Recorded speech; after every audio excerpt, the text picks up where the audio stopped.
Hey y'all, this is TCA Gaming, and in this video I'm going to show you guys some stuff that I have in on consignment. Not too much, there are a few things that I bought as well.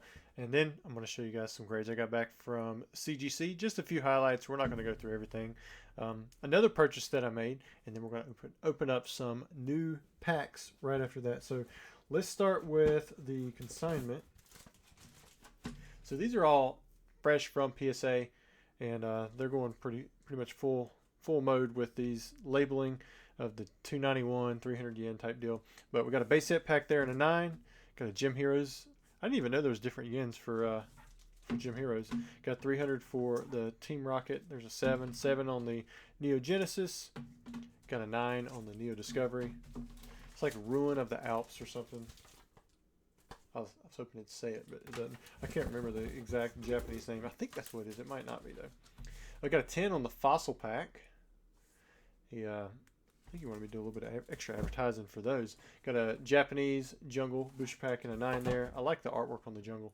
Got the Gym Challenge or Gym 2 Neo Destiny. And then we're going to finish off with a Neo Rev. Look at that. Pulled the 10 on the Neo Rev. More to come from Neo Revelation. All right, next up, some purchases. I picked this one up. Got a Dark Ruler Hades. A lot of these Yu-Gi-Oh cards I've been looking for. I've kind of went off of like the most recent low comp that I could find, and then I'll offer people like 90%. Oh, and check this out. I picked up another one of these. I picked it up at 90% of the 448, which was my purchase, my last two purchases. So maybe I'm the only one buying these two, but I think the total is like 565 for these two cards. I used to like running this one in the deck because you can attack and the effect would not be activated, so that was always kind of nice. Can't be summoned from the graveyard though. Kind of tough. And then last, you guys may have seen this one on my IG. We have a ProtoType Bulbasaur, and it does have the provenance to go with it, but can't talk about a whole lot of it. That kind of sucks in a way, but at least I know it's there and it's documented. But I had a chance to buy pretty much any of the prototypes, and I went with Bulbasaur. And if you're wondering, there is not a Charizard with the 95 alpha prototypes. There is an alpha playtest, like there's 7 different versions, but there is no prototype for Charizard. So I went with Bulbasaur because I've said this before. Like, I know Charizard is, my go-to card to buy and collect, but Bulbasaur is my favorite Pokemon.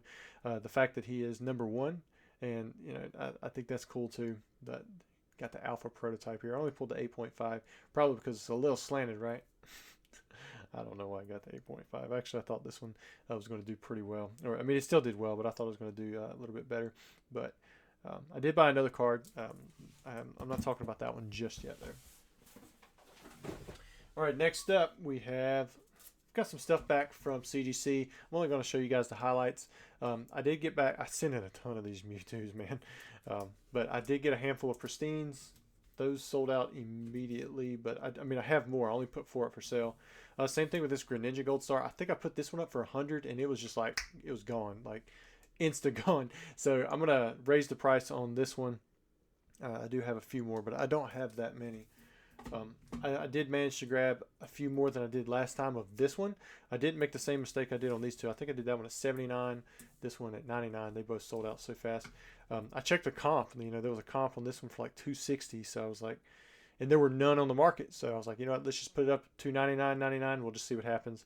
And if it doesn't sell, maybe I'll bring it down. But for as cool of a card it is, I get why it would be that price. Other than the fact that you look at the regular 10, it's nowhere near that price. I think my PSA 10's like, or not my PSA 10, but my CGC Gym Mint 10 is like $49.99, which is kind of similar to like the Mewtwo. I think I lowered it to $33.99 for the Gym Mint.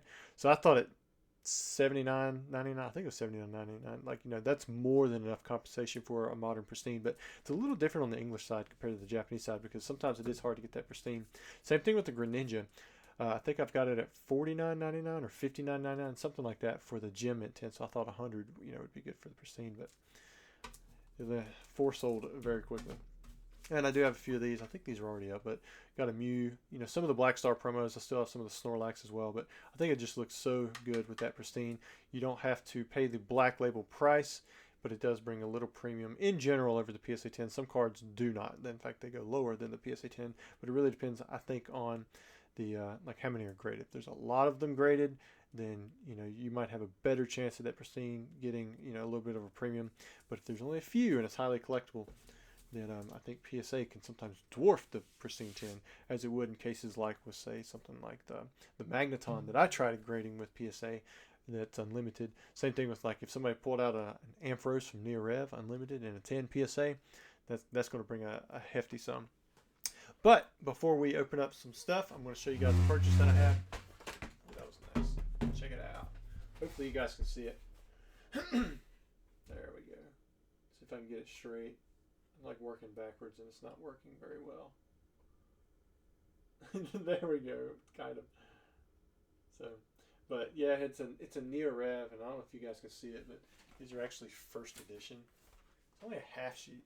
It's kind of lame, but just cool to see them. I'm gonna just stick it right underneath here. You can see right there. These aren't. It doesn't have the hollow bleed. Hopefully you can hear me. I'm way away from the mic right now, but it does have a Gyarados on there.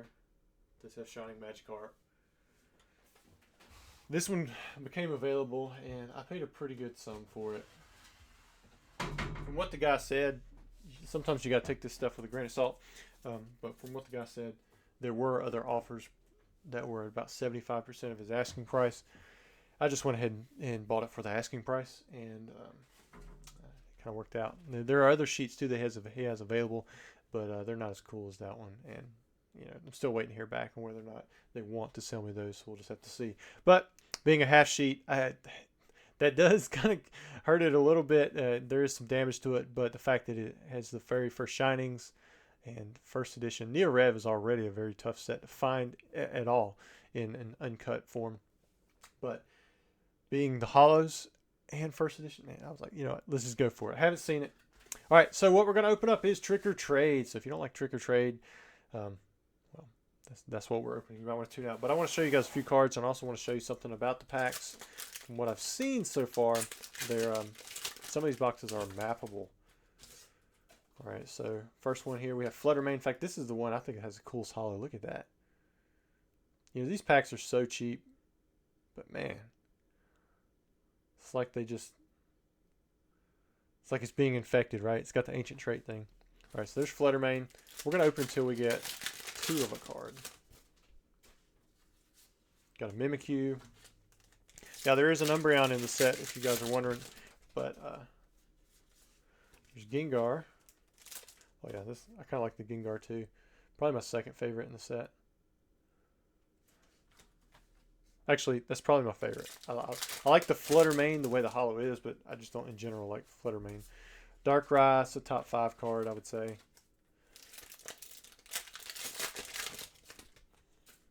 I do plan to grade some of these, just see how they go. The Sinitsha. I still have some of the 2023. There's the Umbreon, right? Ogerpon. We'll just put the Umbreon down there. It was with Ogerpon and Quaxley. Luckily, they're pretty easy to open up. Monkey Dory. It's a pretty cool effect on it, especially if you like stack those things. But you'd have to get damage counters. Fezandipity. Where do they come up with this stuff? All right, there's an Okidogi. Okidogi. I don't know what you'd call it. Pikachu. Man, look at that Cosmos foil. Love it. Nice swirl below his face. Uh-oh, we're back around to Fluttermane. And what was that? What were those first 2 commons? I think that's just a coincidence that it was Iron Jugulus and Pumpkaboo. Spoiler alert, it is not. So this should be a Mimikyu in this pack. Look at there, we got a Mimikyu. Next up, we're going to have Gengar. Can I predict the future? Am I using my psychic powers? No, I'm not. There's a Gengar, Darkrai, Sinistcha, and so forth. So these are definitely mappable if you buy, like, full bundle of 40 or 50 packs, whatever it is. So if it were a different set, I think it'd matter more. I mean, I guess somebody could technically go through and pull out all the Gengars, the Umbreons, Pikachus, maybe the flutter mains or whatever they want, and then just leave you with a bunch of crap. Hopefully people aren't doing that. I'm not. I'm either gonna leave them sealed, or I'm gonna just open them up and I'm gonna grade, some of the other cards, and then everything else will just be singles that you might find at a certain PokemonWonder.com. So, and I think he actually changed the discount code. If you guys have checked that out, let me go see. I think he sent me an email about it.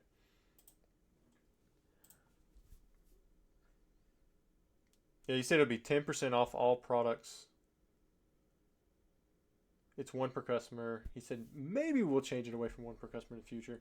But he said if it makes more sense, keep the TCA. I don't know. Just put in TCA 5, put in TCA 10. One of those is probably going to work.